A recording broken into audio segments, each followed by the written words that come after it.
Episode 6 of Karma begins with Jae-young promising that he will get the payout in a month.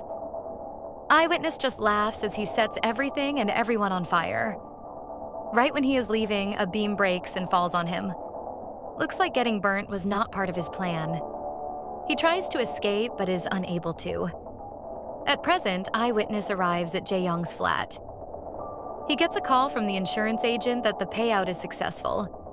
However, Dong-sik has changed the beneficiary to the church.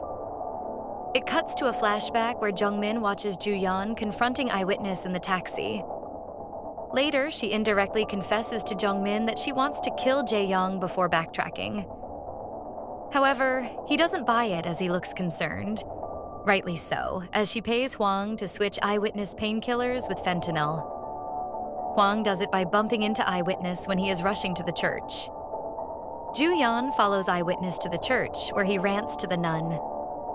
He spots Ju-yeon and lashes out at her. He then takes a couple of fentanyl pills and storms off. Ju-yeon continues to follow him and he tries to grab her. He insists that he is not Jae-young, but she doesn't believe him. He falls and she pulls out a scalpel. Jung-min pops up and begs her not to become a murderer. Having looked up Jae-young, he knows the truth. Eyewitness mocks her and she beats him before giving up and leaving with Jung-min. In Jae-young's apartment, Eyewitness comes across Ju-yeon's high school magazine cover, which triggers a memory. A flashback shows a young Yoo-jung sulking as she wants to teach Ju-yeon a lesson. Eyewitness has already graduated and is just out of juvie.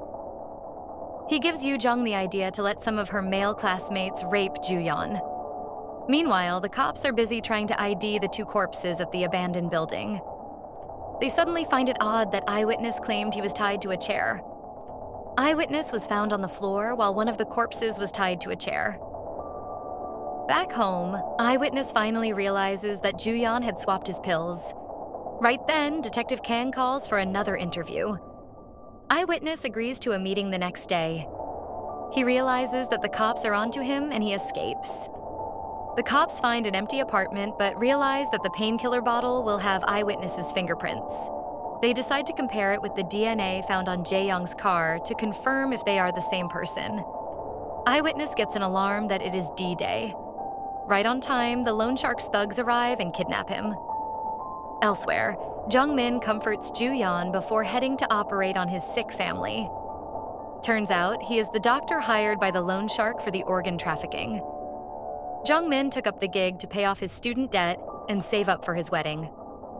Eyewitness is his last patient, after which he is retiring. Eyewitness and Jung-min recognize each other and are surprised.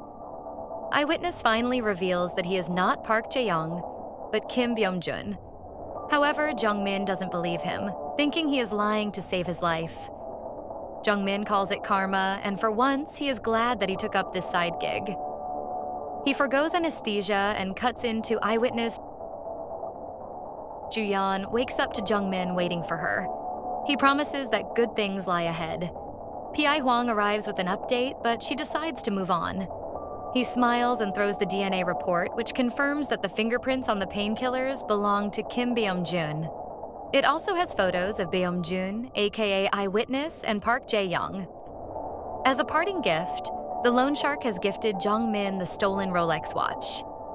At the end of Karma Episode 6, Ju-yeon smiles as she leaves the hospital after her shift.